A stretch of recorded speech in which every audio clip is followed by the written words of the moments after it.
e colocar a importância dessa atividade. Durante muito tempo, nós fizemos muitas atividades aqui. Fizemos congresso com o Ramiro, já acho que é a terceira vez que ele está aqui. Francesco, Quetino e vários outros já estiveram aqui. Então, a ideia do meu grupo de pesquisa é retomar essas atividades que já ocorreram bastante antes, mas devido à pandemia, nós tivemos praticamente paralisado. O meu grupo de pesquisa aqui tinha uma equipe de 10 ou 12 alunos. Nós fizemos uma pesquisa durante 1 ano e meio, analisamos a dívida externa de todos os estados de 1948 a 2001, organizamos aulas com esses alunos, falando para a comunidade o que significa a dívida pública dos estados, e desse coletivo, muitos estão fazendo pós-graduação. Talvez vocês não saibam, mas nós estamos agora, nesse momento, com 23 alunos deste curso, que já concluíram, que estão fazendo mestrado, e 5 estão fazendo doutorado. E eu estou exatamente colocando a importância de retomarmos o que se chama de tripé ensino, pesquisa e extensão. Ou seja, uma universidade pública tem que ter não apenas ensino, e o que nós estamos querendo aqui é exatamente fazer isso. Nas próximas semanas eu vou fazer uma chamada das pessoas que estão interessadas em participar desse grupo. Nós temos ali uma sala de pesquisa do grupo, e o que nós queremos é exatamente isso, permitir aos alunos interessados que participem também da pesquisa e da extensão. Por quê? Porque isso nos permite uma formação muito maior, e mais do que isso, isso nos permite cumprir uma função social dessa universidade, já que ela é financiada com dinheiro de grande parte da população. Então a nossa tarefa é exatamente isso. Bom, a mesa de hoje, ela vai tratar exatamente das experiências aliás, antes só lembrar, esqueci de falar, Ramiro Chimures é professor da UDELAR, que é uma universidade do Uruguai. Nós nos conhecemos no Haiti, durante uma atividade internacional do movimento de auditoria. Dali, especialmente ele, nós tivemos a iniciativa de criar uma rede de cátedras. Nós fazemos parte de uma rede de cátedras coordenada por ele, e essa rede de cátedras, ela unifica, ela faz intercâmbio com várias universidades. Nós já realizamos aqui 2 grandes eventos, e a nossa intenção é continuar a fazer isso, porque dessa forma a gente tem a possibilidade de integrar a luta de cada um e aprender com a experiência de cada um. Então, o Ramiro participou da auditoria da dívida do Equador, e juntamente com Maria Lúcia Patorelli, nós vamos tratar aqui exatamente das experiências de auditorias que já tivemos e a importância dessas auditorias para se pensar política social. Bom, Ramiro, qualquer apresentação você continua.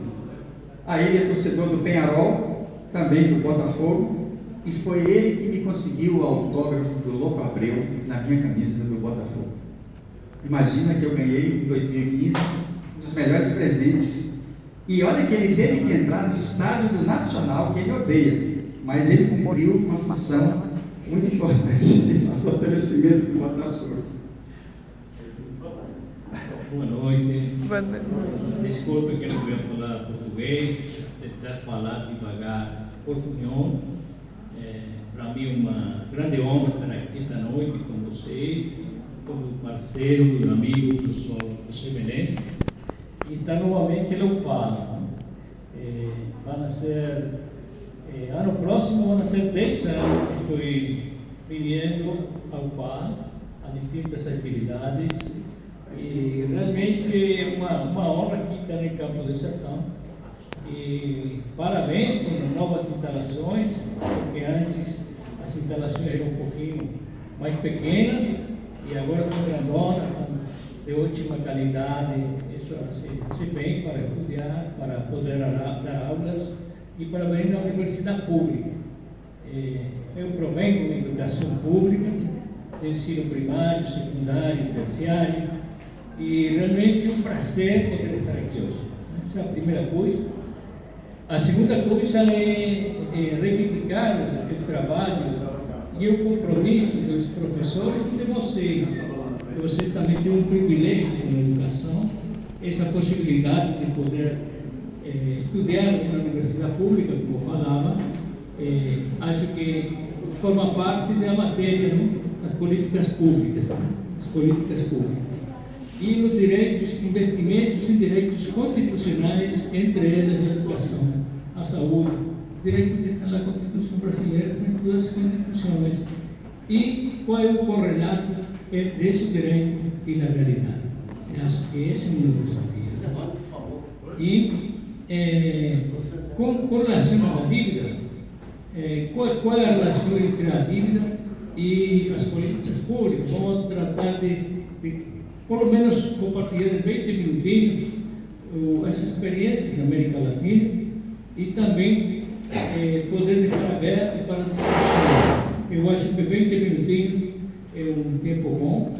O professor Menezes vai ocupar outros 20 minutos e aí podemos estabelecer um diálogo. Minha ideia não é dar uma palestra, senão estabelecer diálogos. O sistema da dívida e as experiências em nossa América são muito importantes, não somente para a nossa América, senão também para o mundo. E aí vamos um pouquinho à história. Qual é a história? Qual é a história das auditorias? Tem muitas.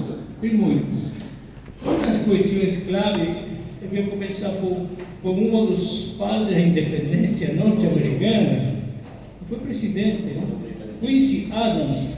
Ele vai falar: há duas formas de someter um povo, de espoliar um povo. Uma é com a espada e a outra é com a dívida. Já falava isso em 1776. Mais concretamente, as lutas por a independência de nossos países estão impregnadas de dívidas, permanentemente. Dívidas econômicas e dívidas sociais, dívidas monetárias e dívidas não monetárias. Então, essa é uma das questões que temos que visibilizar. E aí, vendo o primeiro caso de 1930. Você lembra quem foi o presidente de 1930 em Brasil?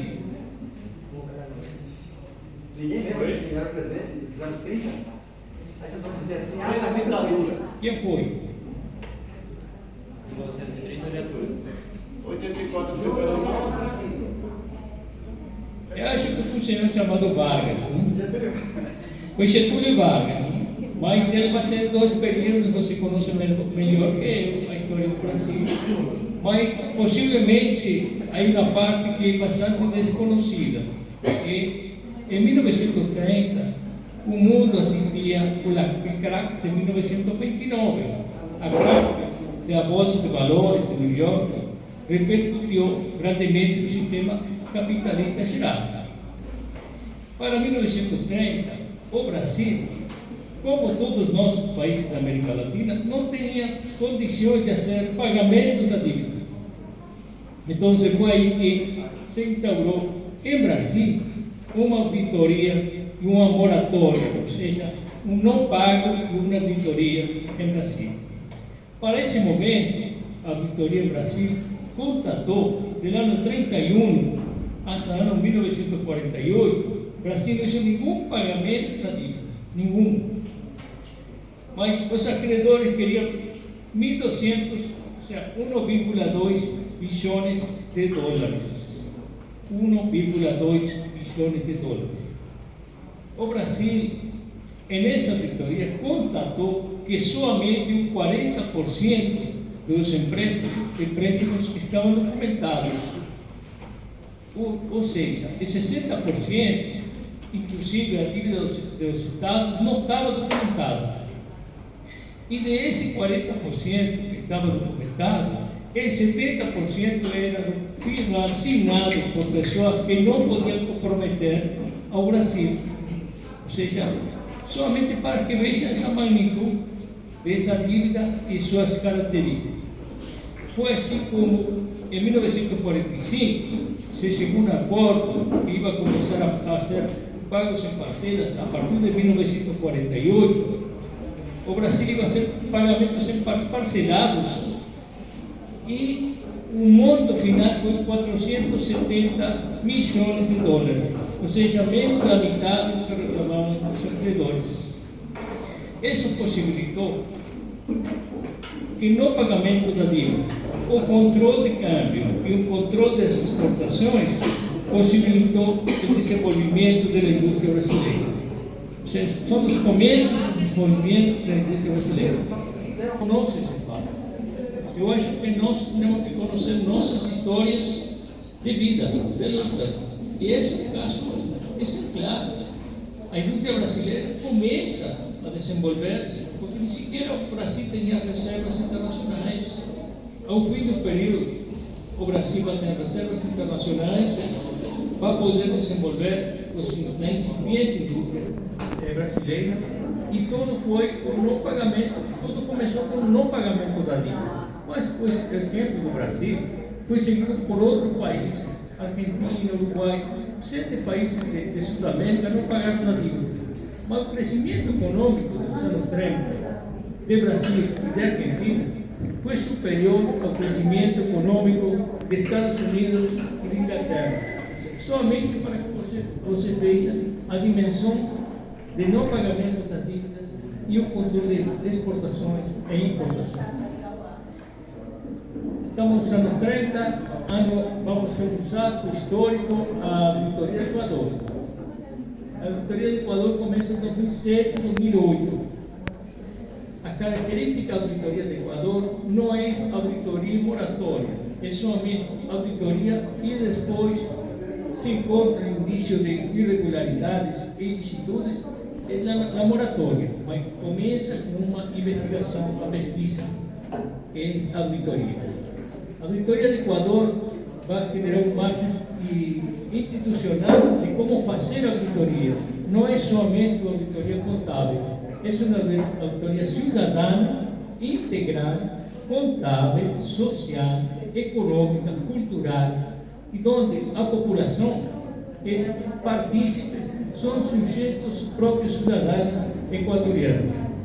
Ou seja, as pessoas do Equador reivindicam como que são eles os atores, e em base a quê? A necessidade de políticas públicas. Quando começa a auditoria do Equador, o professor Menezes mostrou no quadro, depois de sua apresentação, 80% do orçamento do Equador iba destinado ao pago de juros e amortizações da dívida, e 20% para políticas sociais e políticas públicas. Eu sempre tenho, eu não sou economista, sou de área de direito, e sempre tenho uma diferença com o conceito de gasto. Para mim, são inversões em direitos constitucionais e não gastos. Gastos, para mim, é um conceito empresarial. Mas eu acho que quando estamos falando de saúde, educação, de moradia, estamos falando de direitos constitucionais, e essa é uma característica que eu sempre coloco para poder contemplar em sua dimensão. Mas o que aconteceu com a auditoria do Equador demonstrou que a ilicitude que continha todos os empréstimos da dívida equatoriana, perfeitamente se podia falar de que era uma dívida odiosa, que é uma característica de dívida internacional, e quando os empréstimos não são em benefício da população, essas dívidas não têm que ser pagas. Isso já foi aplicado na Rússia, por a época do Tsar, foi aplicado na Alemanha também, por a época do nazismo, foi aplicado em muitas situações de direito internacional público do século XIX e do século XX. Ou seja, há antecedentes disso. Mas, ademais, encontramos que muitas dessas dívidas realmente não estavam documentadas, devidamente documentadas. E aí encontramos a ilicitude desses contratos da dívida. E por isso manifestamos que realmente esse condicionamento à soberania do Equador eram tão grandes que realmente eles estavam cobrando, por poner solamente um exemplo, estavam cobrando por obras de barragem que nunca fossem construídas, jamais foram construídas. Então, essa parte foi muito relevante, comprovar com as próprias provas que realmente o povo do Equador estava sendo vaciado, aniquilado, a soberania praticamente decidida. Então,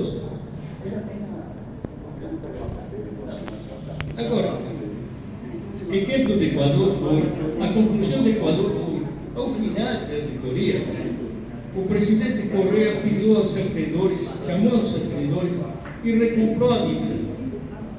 Somente com o bônus da dívida, que valia 100, por um exemplo nada mais, $100, ele ofereceu recomprar por $30. Ou seja, uma diminuição, uma quinta de 70% da dívida.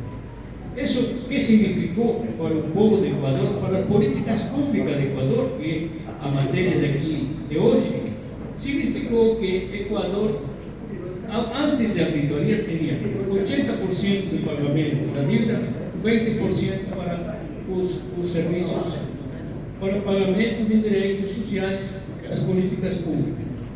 Ao final da auditoria, o assunto foi assim, a foto, a imagem foi 80% para investimentos em direitos sociais, culturais, direitos constitucionais do Equador e 20% para o pagamento das dívidas que entendiam que eram justas. Ou seja, se investiu. Qual é a tradução para a população? Universidades, estradas, hospitais, universidade e educação de qualidade, serviço médico de qualidade. Ou seja, e o mais importante, nenhum acreedor internacional demandou a Equador frente a nenhum tribunal. Muitas vezes se fala, não, se você fazer uma auditoria, vai ser condenado pelos tribunais internacionais. O Equador demonstrou que não havia necessidade. Ele tem grande ilicitude, que realmente esse foi benefício do povo do Equador. Mas esse povo foi sujeito de direitos, reclamando a seu presidente, a seus parlamentares, seus direitos constitucionais. Paralelamente, o Equador firmou uma nova Constituição de 2008, no mesmo momento que fazia a auditoria, onde se consagra muito direito do Equador. Outro exemplo da auditoria do século XXI é o caso da Grécia, que foi um intento de auditoria llevado adelante em 2015 por el Comitê para obter a verdade sobre o endividamento griego. Isso demonstrou que um conjunto de parlamentares, mais um equipo técnico, que aí estava novamente nossa querida Maria Lúcia Torelli e outros colegas, como Eric Ducent, e a chefa parlamentar do parlamento grego, Zoe Konstantopoulos, que foi a mulher que realmente levou a bandeira da auditoria, eles comprovaram que realmente o povo grego foi novamente saqueado totalmente. Ou seja, novamente o povo grego estava em condições de um endividamento que foi em benefício de atores estrangeiros e não em benefício do povo grego. Essa auditoria começou a trabalhar, mas foi interrompida. Se interrompeu a auditoria. Mas o que acontecia aí era a criação de figuras que podiam endividar o Estado, a criação de veículos especiais, ou figuras jurídicas, que realmente, por exemplo, podiam endividar o Estado, em nome do Estado, mas não eram funcionários estatais. Eu lembro que uma das juntas de diretivos desses organismos era um comediante grego. O que estavam por detrás dos grandes acreedores, inversionistas, especuladores, inclusive possibilitavam mecanismos de saída de capitais e criaram uma empresa, uma sociedade anônima, com sede em paraísos fiscais, ou seja, Luxemburgo e Liechtenstein. Eram os lugares onde recebiam essas figuras que endividavam o parlamento, o governo e o povo grego. Mas o que acontece? Por o Tratado de Funcionamento e Criação da União Europeia, nenhum Estado pode criar sociedades com domicílio fiscal em paraísos fiscais. É uma coisa absurda. Mas eles endividaram o parlamento grego, endividaram o povo grego, e foi assim que entrou na crise, onde se chamou a crise da dívida grega, onde os principais países da Europa queriam sancionar a Grécia y quería que fuese una sanción exemplificante. Ahí fue cuando la Comisión por la Verdad comenzó a investigar la auditoría, o Fundo Monetário Internacional, o Banco Central, empezaron a presionar para paralisar la auditoría, y ahí generó un conflicto. A saída da crise do povo griego foi ao resgate das instituições financeiras, mas realmente não foi o resgate do povo grego, foi o resgate dos inversores privados que tinham interesses na Grécia. A relação de PIB e de dívida é uns 180% aproximadamente. Mas o que acontece?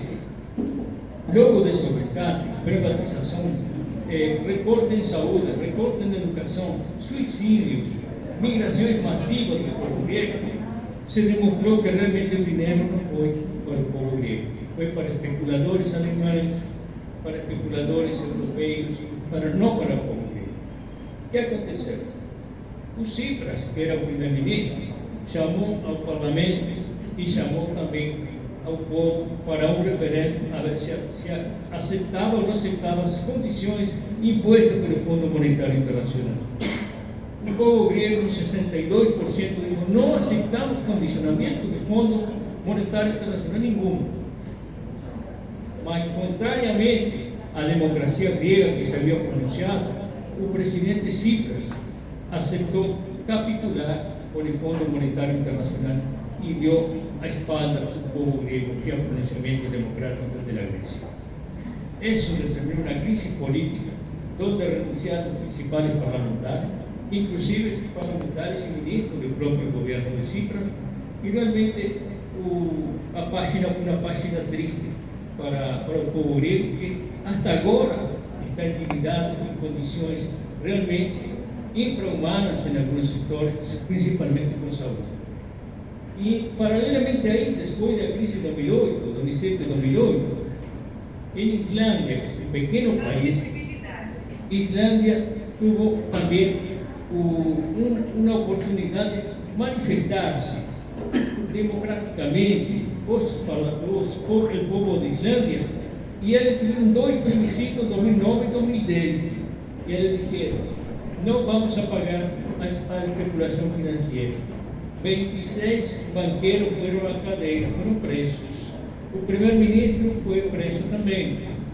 É um exemplo de democracia onde realmente se respeitou a decisão do povo de Islândia. Esse é um caso paradigmático, porque Islândia tem 365 mil habitantes solamente. Mas os inversores levaram a Islândia ao Tribunal de Arbitragem de Luxemburgo. O Tribunal de Arbitragem de Luxemburgo determinou que o povo grego, o povo de Islândia havia actuado de acordo com a sua legislação e eles não tiveram que fazer pagamento nenhum.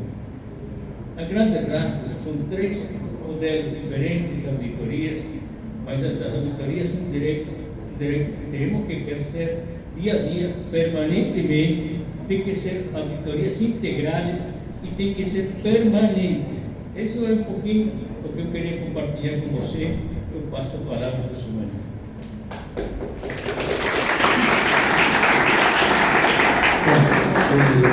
Eu agradecer a fala de Ramiro e queria só lembrar que aqui a rede de cápsulas tem canal no YouTube, tem Instagram. Eu gostaria que vocês se inscrevessem. Aqui nós temos vários livros que já lançamos. Esse congresso aqui nós realizamos em BH. Esse livro aqui foi eu, Ramiro, Daniel. Nós lançamos na Colômbia e na Itália. E a ideia é exatamente essa. Ou seja, nós temos uma rede que nos permite intercâmbio. Há um tempo atrás, até alguns alunos daqui foram para... Patrick, você foi, né? Veja só, antes dos cortes de educação que nós tivemos nos últimos anos, nós tínhamos verba para participar de eventos. Infelizmente, isso foi cortado. Por isso, vocês têm que questionar, porque a universidade pública tem que oferecer a vocês toda essa possibilidade. Deixa eu só pegar aqui. Só rapidamente sobre o que o Ramiro destacou, a importância é muito maior do que se imagina. Por exemplo, eu estou orientando no doutorado um aluno que está discutindo a desindustrialização. Então é muito importante entender como é que se deu a industrialização. E a industrialização começa justamente quando Vargas faz a auditoria e coloca aquele dinheiro que tinha uma destinação até então para os rentistas, ele vai utilizar para impulsionar políticas de desenvolvimento. Ou seja, a nossa industrialização começa quando nós passamos a ter também dinheiro para poder importar determinados componentes. A experiência de dos anos 30 é muito importante por isso. E o curioso é que a historiografia praticamente não toca nessa questão. Mas nós procuramos exatamente aquilo que ninguém quer tocar, nós fazemos exatamente o contrário. Nós pegamos os documentos originais e a partir daí nós vamos exatamente reconstituir a história e mostrar que já ocorreu isso. O caso que ele colocou do Equador, eu vou aproveitar para mostrar aqui, para vocês terem uma ideia. O que ele acabou de dizer fica claro nesse gráfico. Veja aqui, antes da auditoria, depois da auditoria. O verde é gastos financeiros e o azul é os investimentos sociais. Percebam que a partir do pontilhado, o azul foi ganhando. Peraí, eu sou CRB, isso aqui não está certo. O azul ganhando do vermelho. Bom, não resisti. Mas os gastos sociais, e por isso o tema da pesquisa é exatamente qual é a importância da auditoria para as políticas sociais, porque aqui ficou claro que descobrindo dívidas ilegais, suspende esse pagamento e transforma isso em investimentos sociais. Maria Lúcia, que participou, ela estava na USP falando disso aqui, quando um aluno, doutorando da USP, equatoriano, lembrou que graças a esses investimentos sociais, ele pôde estudar. Aí ele disse, graças à auditoria de vocês, mas como bem lembrou Ramiro, não basta fazer auditoria. A Grécia fez. É necessário fazer mobilização, é necessário informar a população, é necessário que a população se disponha a dar consequência à mudança de orientação da política econômica. Então, deixa eu voltar aqui. Para exemplificar o que ele está colocando, eu preciso do orçamento federal executado de 2020. Olha só. 46,30 é para juros e amortização de dívida. É uma coisa assustadora. Todos os impostos que nós pagamos acabam tendo como destinação o pagamento do juro da dívida. A nossa Constituição coloca a necessidade de fazer auditoria. Infelizmente, nós ainda não fizemos. Tivemos uma CPI, e essa CPI de 2009 a 2010, ela conseguiu coisas fantásticas. O grupo de pesquisa nosso aqui analisou uma planilha gigante com todos os empréstimos externos dos estados. Se não fosse esse movimento, eu não teria feito o grupo de pesquisa e que, inclusive, agora eu lancei o relatório. Então, veja só, 46,30, amortização da dívida. Vamos ver agora. Assistência social 4,77, saúde 3,37, educação 2,70, trabalho. Vocês estão vendo como que está a distribuição do orçamento. E o que significa? O que é o orçamento? O orçamento é o que dá vida ao que está na Constituição. Porque o artigo 3º, assegurar determinados direitos, e o orçamento não dá vida, significa uma letra morta. Então nós temos que ficar atentos, porque as consequências acabam exatamente no sacrifício das políticas sociais. Aqui, para vocês terem uma ideia da relação entre a dívida brasileira pública e o PIB. Percebam aqui, em 1947 até 81, ela estava relativamente no quase no mesmo patamar. Aliás, quando falo mesmo patamar, eu só lembro de uma coisa, mas... A partir daí, o que vai acontecer? A dívida vai crescer cada vez mais. E é justamente no regime militar. O regime militar foi onde o processo de endividamento se deu de forma ostensiva. E isso significa o quê? Quanto maior é a participação da dívida em relação ao PIB, significa um maior comprometimento do fundo público, não com política social, mas com o pagamento do serviço da dívida. Essa figura aqui, ela sintetiza, de certa forma, o que eu havia colocado aqui. É que eu estou com a ideia de que o artista, ao fazer uma charge, ele é capaz de explicar uma coisa que eu demoro 10 minutos. E às vezes eu demoro 10 minutos e a pessoa não entende. Mas quando você fala isso aqui e leva para cá, aí fica bem claro. Porque aqui é o quê? Dívida pública é o amarelinho. O resto é o resto. Só que o resto somos nós. Aqui é o que eu falei. E aqui eu vou entrar exatamente mostrando alguns aspectos da pesquisa que nós fizemos aqui. Nós pegamos a dívida dos estados de 1948 a 2001, separamos por estado, deflacionamos pela inflação americana para atualizar os valores e fizemos quadros procurando ver qual foi a resolução, qual era o valor em dólar atualizado, o financiador, finalidades. Nessa aqui não apareceu, sabendo também a taxa de juros e o prazo de carência. Olha, isso aqui é o de Alagoas. De Alagoas, vamos ver aqui, olha aqui, o financiador. Vocês sabem o que é LD? Não declarado. A coisa mais assustadora que eu constatei aqui, e Ramiro já tinha falado que isso aí era recorrente, não se sabia no regime militar nem quem era o emprestador. Eu até brinco dizendo, olha, se vocês souberem de algum emprestador que queira me emprestar, mas que não queira assumir a sua personalidade jurídica, o que vocês fariam? Eu sei. Mas é desse jeito. Os bancos sequer estavam registrados. Olha aqui, ó.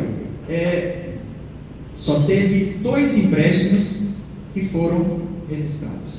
É o Banco Nacional de Paris e o Banco Mundial. Vou pegar mais aqui. Olha o Amazonas.